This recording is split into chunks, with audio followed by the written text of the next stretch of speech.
The main hall of the Schiller Hotel shone under the golden light of crystal chandeliers, where each glimmer seemed to bless the couple who were becoming the center of attention for Korean high society.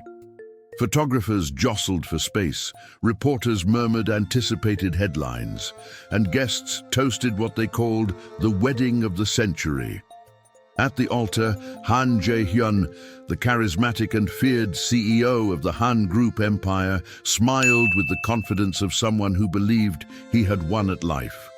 Beside him, Yuna dressed in pure white and innocence. She radiated youth and hope, unaware that she was walking towards a destiny woven with secrets. While the ceremony unfolded with almost theatrical perfection, a woman seated in the back rows watched silently. Her simple dress contrasted sharply with the surrounding luxury, and her trembling hands clutched an antique purse as if holding her own heart. Lee So-rae invisible to everyone else, she gazed at the couple with the serenity of someone who had waited years for that moment. No one knew, but she wasn't a guest. She was the shadow of the past that Jae-hyun believed he had erased. Years ago, he had destroyed her life in the name of ambition, leaving scars that time could never heal. Now, So-ra watched the man who had ruined her seal a union with the daughter he never knew existed. Each vow exchanged, each smile displayed before the cameras, was like a cruel irony stitched together by fate. When the officiant announced the couple's kiss, a gust of wind swept through the hall, lifting Yuna's veil and making it float gently to So-ra's feet. For an instant, Jae-hyun's eyes met hers, and something inside him froze. Time seemed to stand still. Applause echoed, but the sound was distant. So-ra leaned slightly and murmured through tears, "Destiny never forgets." And beneath the golden glow of that perfect night, a silent question began to burn among the ashes of the past. What happens when love is merely a disguise for revenge? If this story has piqued your curiosity to discover what destiny still has in store, subscribe now and leave a like, because what's about to happen will change everything. Days after the wedding, the headlines dominated the news. The Han Empire seals a new era. The photos of Han Jae-hyun and Yuna Han, their image was plastered across magazines and LED screens throughout Seoul. The public saw a seemingly perfect couple, the man who built his fortune from nothing and the young wife who charmed with her. Simplicity and sweetness. In the eyes of the world, they represented the triumph of love over the past. But a closer look revealed something strange about that harmony. Jae-hyun lived surrounded by luxury and silence. His office, at the top of the skyscraper. Han Group Tower, it was a temple of glass and solitude. No personal portraits adorned the space, only awards and contracts. Yuna, in contrast, walked the corridors with the lightness of someone who believes in the goodness of people. The daughter of a woman who grew up in poverty, she learned early on not to expect too much from life, but believed that love could change even the coldest hearts. When she met Jae-hyun, he seemed like a wounded man, someone carrying old guilt and seeking peace. She vowed to herself that she would be that peace. However, being around him revealed almost invisible cracks. Jae-hyun was kind in public, but behind the scenes, he maintained the same calculating gaze that had taken him to the top. Yuna observed him in silence, noticing how he avoided questions about the past, his distant look when listening to certain old songs, and his discomfort when the name Lee came up in casual conversation. It was as if a part of him was always locked away, and Yuna, no matter how hard she tried, couldn't find the key. One morning while making coffee, she found him on the balcony, staring intently at the hazy Seoul skyline. There was something in his expression, a weariness not from work, but from memories that weighed too heavily on him. When she approached and hugged him from behind, he simply replied with a dry phrase, "Some things from the past need to stay buried." Those words echoed in her mind all day. Yuna didn't know it, but the man she married was bound by a secret that not even time could erase. And that secret would soon begin to resurface in the cold gaze of a man who believed he was safe, and in the destiny that awaited the right moment to collect its debt. As the months passed, the wedding's glow began to fade. What once seemed like a fairy tale became an icy castle, where silence echoed louder than any words. Han Jae-hyun, always impeccable and meticulous, he spent long hours in the office, returning late at night with the same distant and empty look. The few times he exchanged words with Yuna, his voice sounded like a report, objective, dry, without emotion. Yuna tried to understand when love had become routine. She prepared dinner, left affectionate notes on the table, waited for a smile, a gesture, any sign of reciprocity.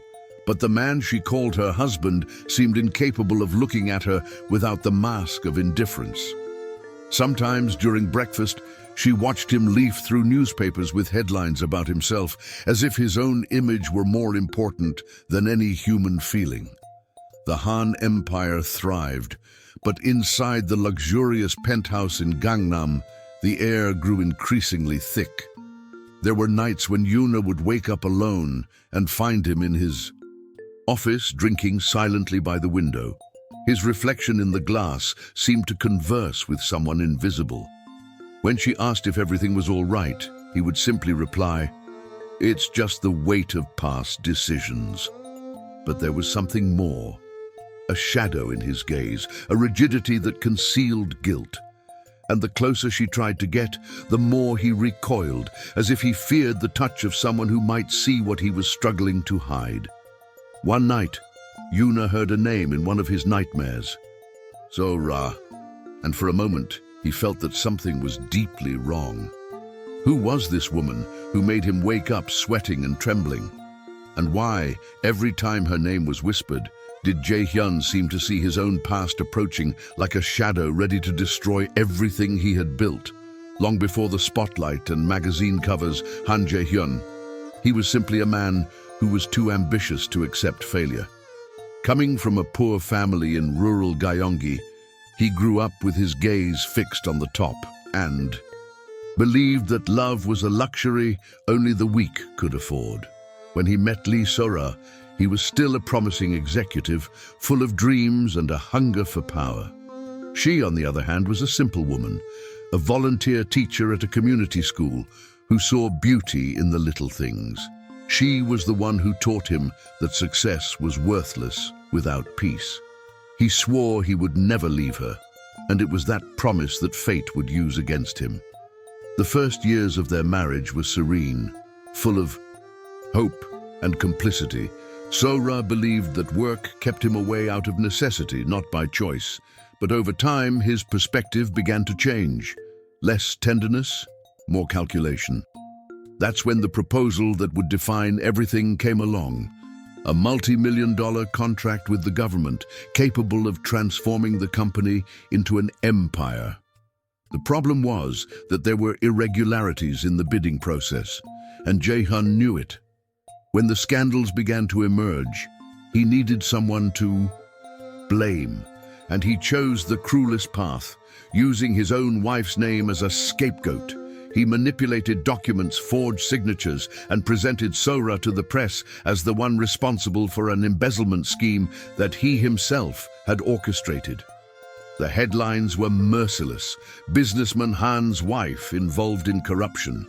The woman who loved him was publicly humiliated, evicted from her own home, judged and abandoned. On the night she tried to defend herself, he didn't show up. He told an advisor that the company's image was worth more than a love story. Sora begged for a moment of listening, a glance, any human gesture. He turned his back and left her with a suitcase in her hands and a broken heart. The rain was pouring down when she left the mansion gate for the last time. No driver accompanied her, no security guard cared. Only the sound of thunder answered her cries. Months later, the scandal was hushed up, and Jae-hyun emerged unscathed. Promoted and praised, He became a symbol of overcoming adversity and intelligence in the business world. No one knew about the woman who lost everything. No newspaper remembered her name. But So-ra didn't disappear completely. Fate rarely erases, it only waits. While Jae-hyun consolidated his empire, So-ra struggled to survive. She worked as a nursing assistant, lived in cheap boarding houses, and slowly learned to silence her hatred. But in her womb grew the vivid memory of that love and that betrayal. A child who carried the blood of the man who destroyed her. When the baby was born, So-ra looked into her daughter's eyes and felt her heart flutter. The girl had the same look as him, cold, deep, and intense. He named it Yuna, without imagining that that name would one day cross their paths again. Time passed, the scandal was forgotten, and Jae-hyun believed he was free from the past. But fate doesn't archive mistakes. It matures them in silence. And years later, the same name he erased from the newspapers would come back to haunt him, not as an enemy, but as something infinitely more dangerous.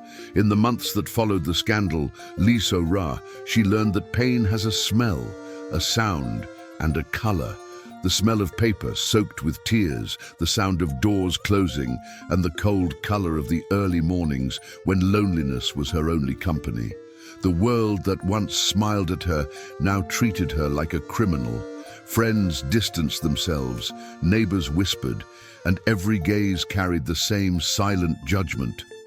That of a woman betrayed and guilty for trusting too much. She took refuge in a small coastal village south of Busan, where the wind seemed to whisper the name of the man who had destroyed her.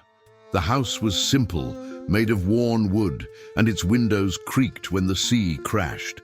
There, with her belly already rounded, So-ra began sewing clothes to survive. Each stitch was an attempt to mend her soul, but the emptiness inside her grew with each memory of his face. Han Jae-hyun, the same face she once loved, and now only brought her pain. The nights were the worst. The sound of the waves reminded her of the applause he received at high society events. She imagined the glitz of the ballrooms, the expensive perfume of his mistresses, the laughter of those who had never known shame. And while the world forgot her, So-ra vowed to herself that she would not let that pain define her. There was something stronger inside her, a silent will to continue, not for him, but for the child she carried. When she was born, the baby's cry cut through the silence of the early morning like a sign of a new beginning. So-ra held that little life against her chest and whispered, "You didn't come from a mistake. You came to be proof that love still exists." But deep down, even while trying to deny it, she knew that love was tainted, and that Jae-hyun's blood ran in her daughter's veins. Years passed, and Yuna grew up surrounded by simplicity and affection. So-ra, now a nurse at a small local hospital, lived discreetly without mentioning her past. But sometimes, when she looked at the sea, a feeling would overwhelm her, as if destiny were just waiting for the right moment to knock on her door again. And he would hit, not with violence, but with something far more painful, a reunion disguised as a miracle. Time passed, and the empire of Han Jae-hyun he reached his peak. The press called him a market genius, and his image graced the covers of international magazines. But behind the perfect facade, something began to silently disintegrate. Businesses that were once stable began to crumble inexplicably. Longtime partners abandoned contracts, investors withdrew, and dark rumors about the company's past began to circulate.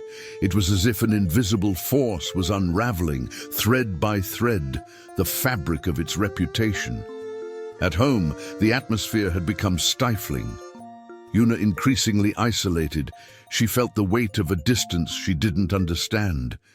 She tried to believe that the stress of business was the reason for her husband's cold behavior, but there was something deeper, denser, a kind of darkness that seemed to grow inside him. One night, she found him in his office, reviewing old files.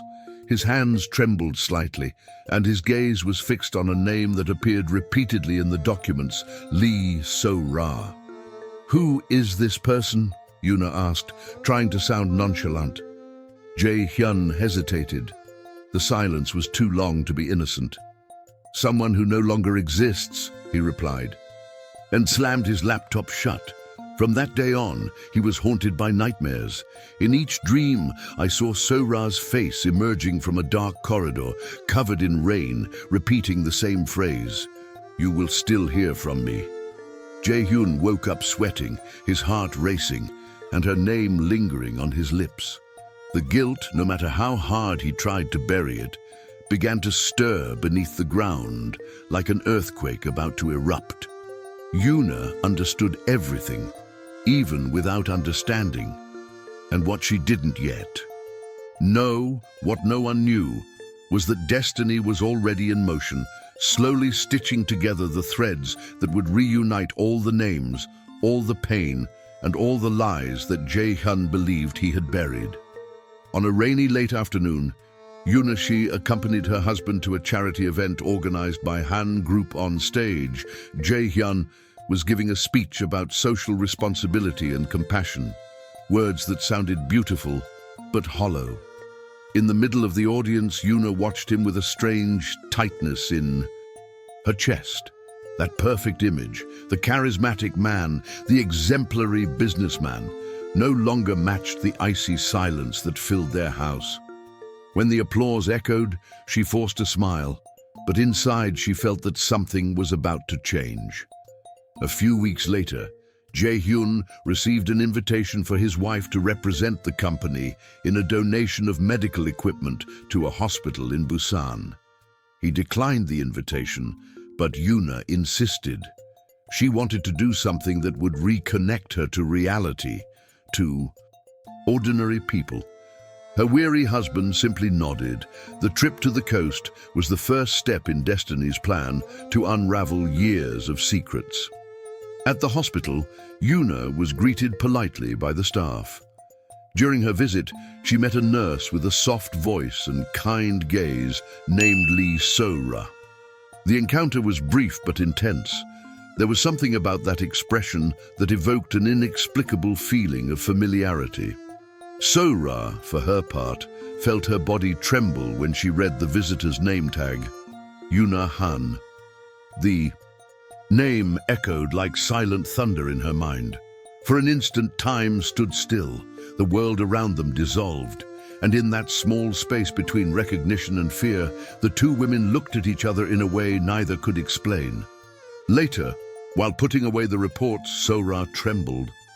She mentally reread the name, the smile, the age. Everything matched.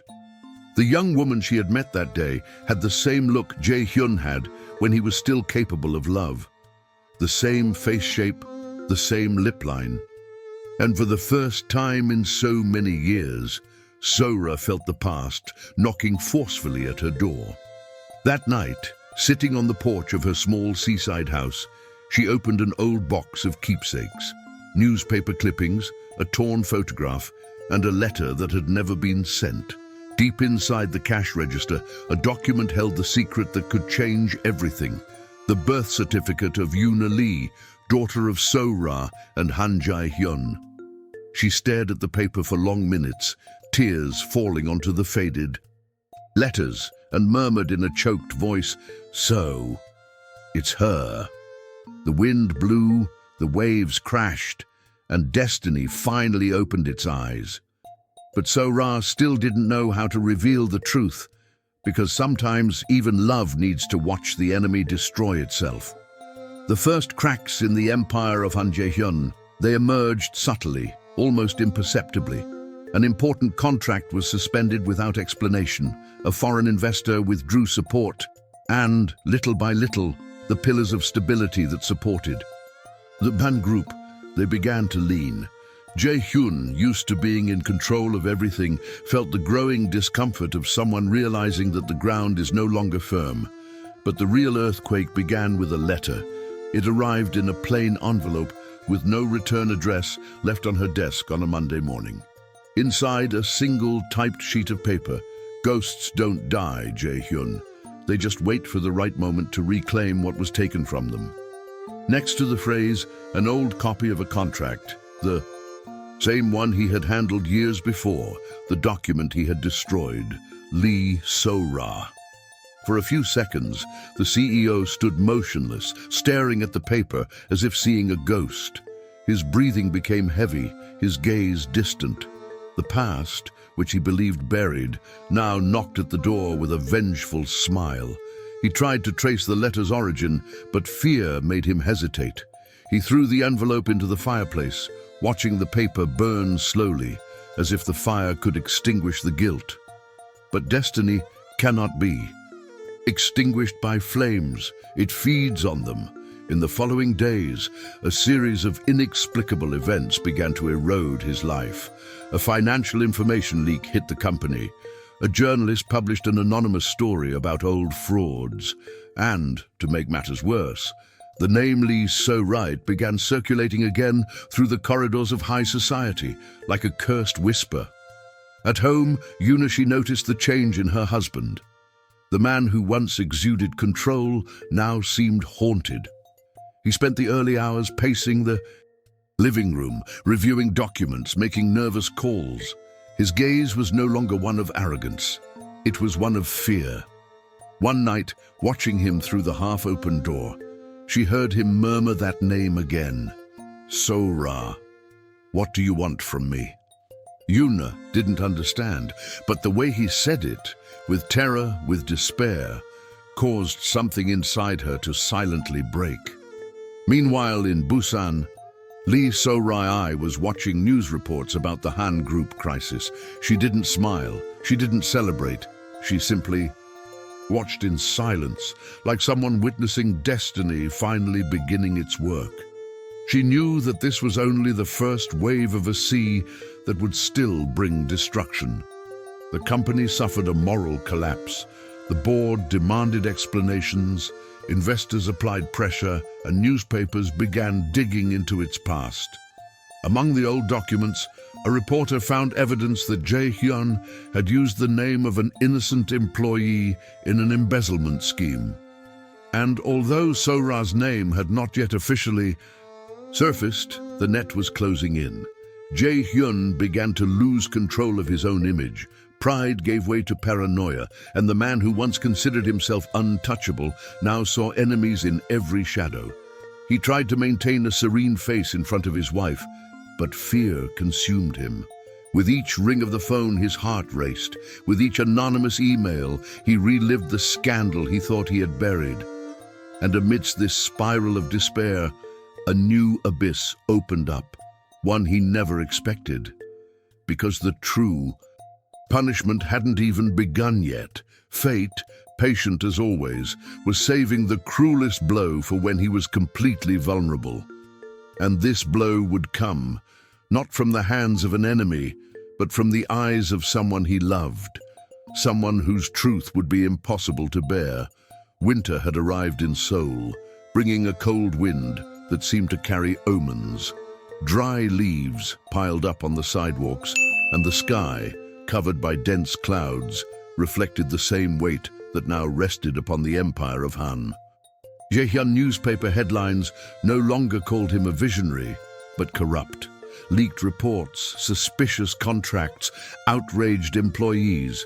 His image of success was beginning to crumble.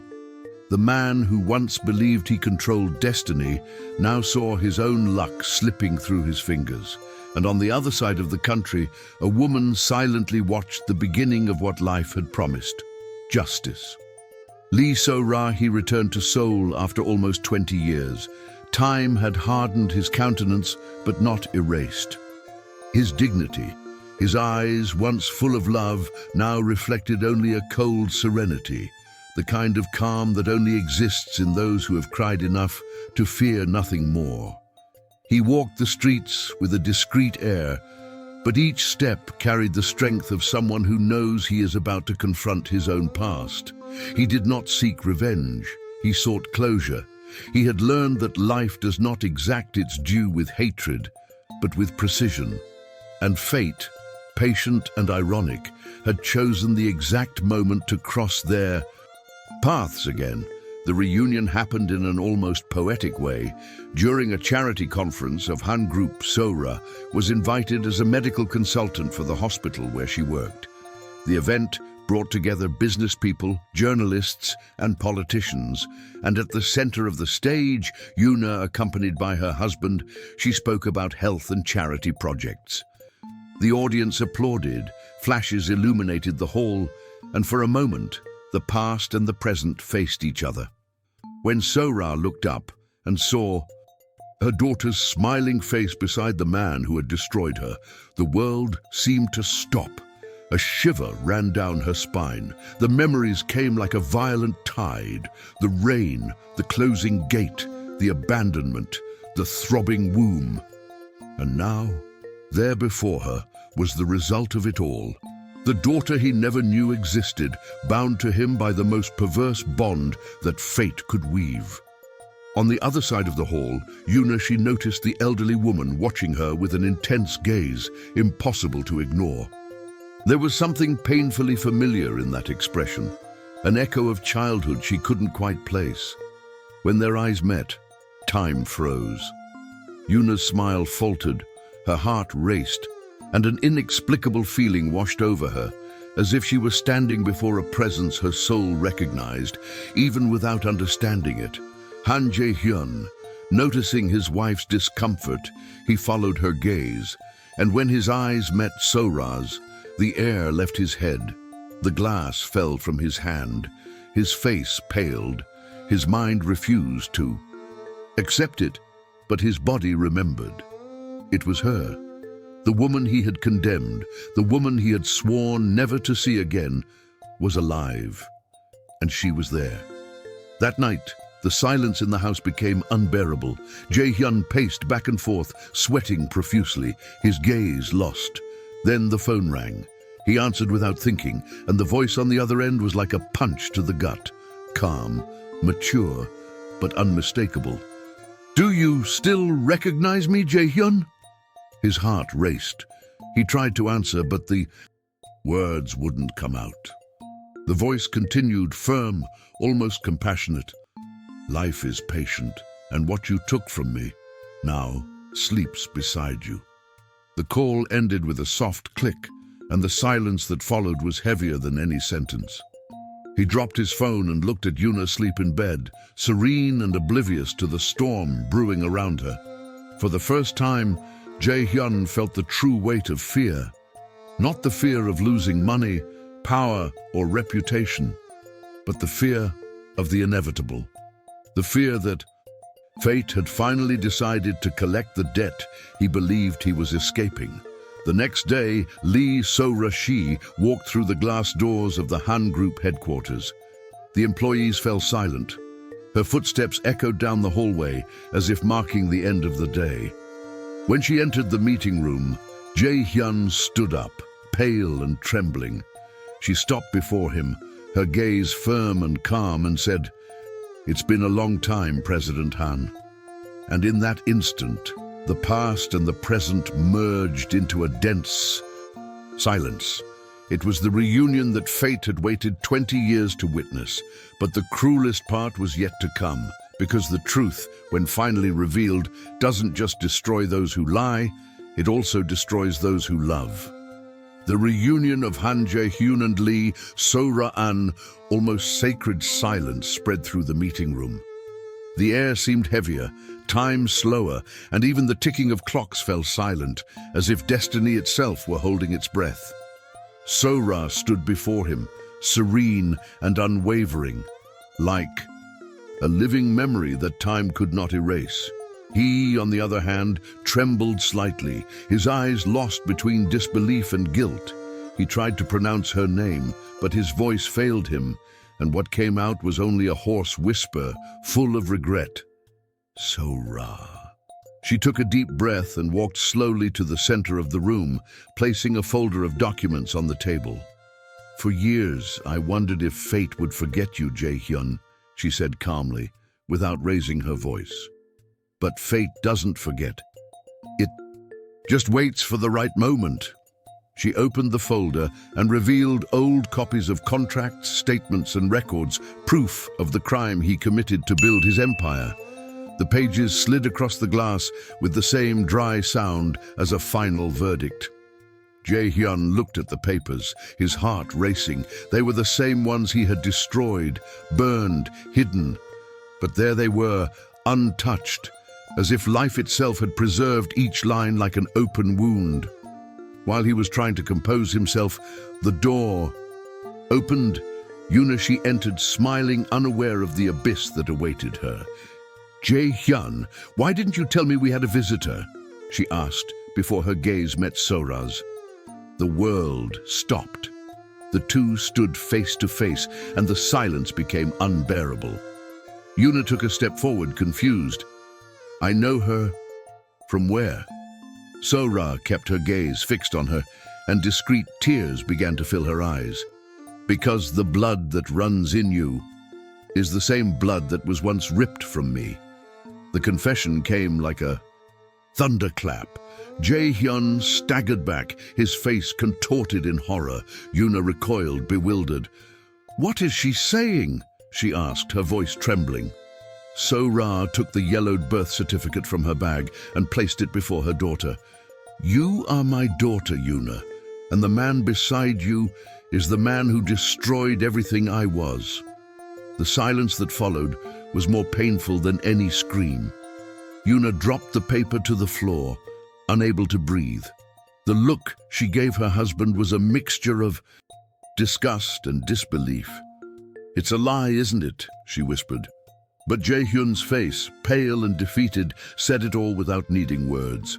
The company's security cameras captured the entire scene. Within hours, the recording had spread, and the name Han Jae-hyunit became synonymous with national shame. The story of the ill-fated marriage spread across social media and newspapers, and the empire he built collapsed under the weight of the truth. And while the world watched the downfall of Seoul's most powerful man, Sora, he watched from afar, without hatred, without pleasure, only with the serenity of someone who finally understood that destiny doesn't fail, it just takes its time. But the story wasn't over yet. Because punishment, when it begins, is not satisfied with public ruin. It demands solitude, and that was exactly what I expected. Han Jae-hyunin, the shadows of the silence that would follow. When the city lights went out that night, Han Jae-hyun, he realized that silence could be the worst judgment. No sirens chased him, no reporters confronted him at the door. The punishment that fate had reserved for him came not from the outside, but from within. His company had been seized by the board, his fortune frozen, and the name that once represented success was now synonymous with shame. All contracts, all alliances, and all masks fell in a single day. And when the cameras turned to show his downfall, there was no one left to defend him. The mansion, once filled with servants and fresh flowers, had become a tomb of echoes. Yuna had left without looking back, taking with her only the memories she couldn't erase. He tried to find her, tried to ask for forgiveness, but the doors closed one by one. The man who had never known how to lose now faced the greatest challenge of his life, learning to live with the emptiness. The nights were long and unbearable. Sitting in the dark office, Jae-hyun watched the city through the window. Outside, life went on, indifferent to his pain. Inside, a silence gnawed at him.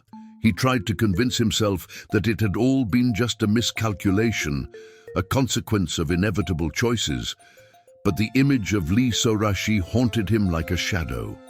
In every reflection, he saw her face, not that of the vengeful woman, but that of the wife he had destroyed and who now watched him from the other side of the abyss.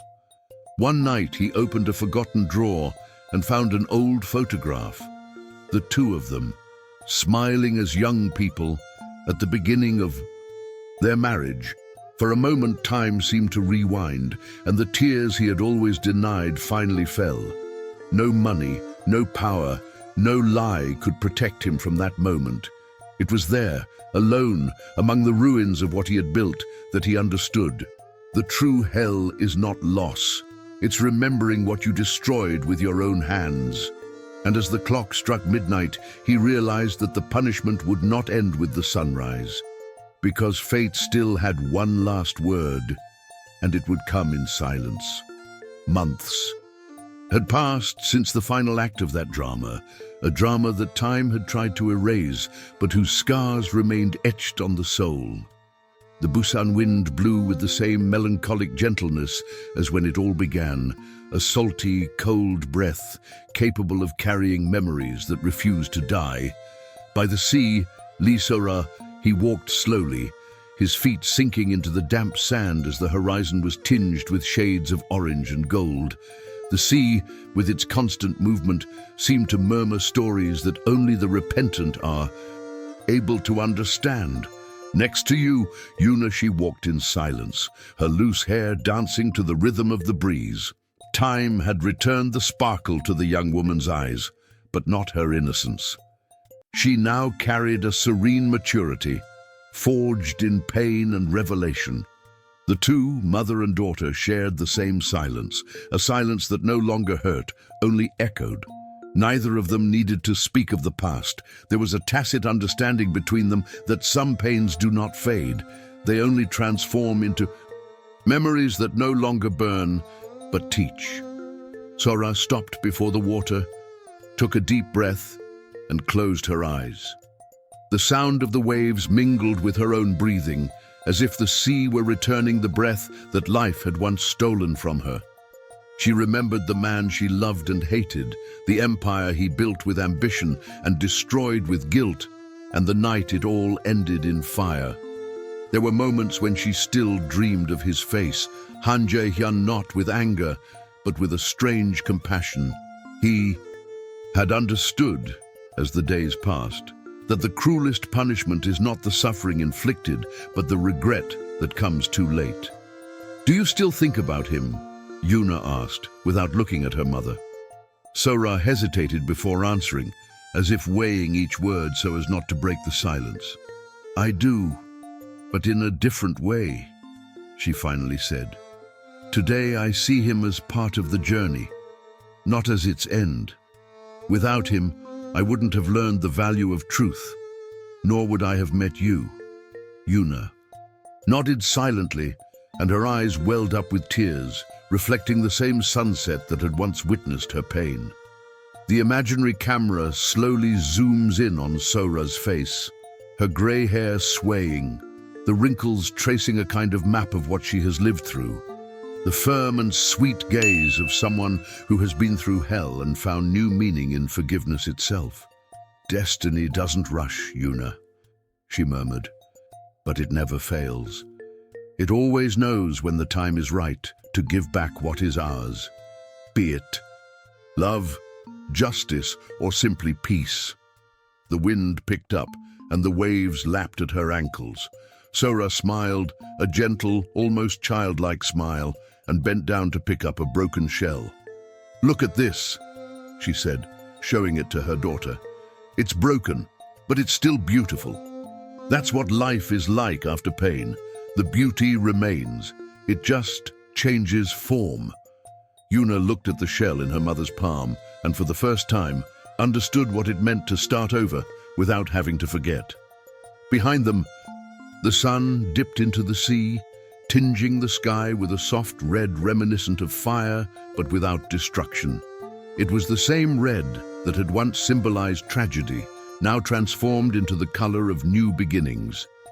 The camera slowly pulls back, capturing the two from behind, small against the vastness of the ocean, while the soft music blends with the sound of the waves and seagulls. In the background, a narration, Sora's voice, echoes like a thought that belongs to all who have loved and lost. "One day, I learned that destiny is neither punishment nor salvation. It is merely a reflection of what we sow. Han Jae-hyun reaped what he sowed, and I learned to bloom among the ashes. Because forgiveness is not for those who ask for it. It's for those who choose to move on. Yuna, overcome with emotion, rests her head on her mother's shoulder. For a few seconds, the two remain motionless, watching the sea swallow the sun. There are no tears, no promises, only the silent certainty that everything that once burned can be reborn in light. The camera pans upwards, revealing the sky which now mirrors the ocean, golden and serene. The sound of the breeze blends with the final narrated sentence. Because, in the end, no one can deceive destiny. It simply waits for the right moment to reveal itself. The screen fades to black, and for a moment, there is total silence. No soundtrack, only the distant sound of the sea, as if the universe itself held respect for that story. Then, the final caption slowly appears. All pain has a purpose, and every truth has a right time to be born. If this story touched you, subscribe to the channel now and leave a like to continue following narratives that explore the boundaries between love, guilt, forgiveness, and destiny. Because sometimes the end of one story is just the beginning of another, and the next chapter might be waiting for you.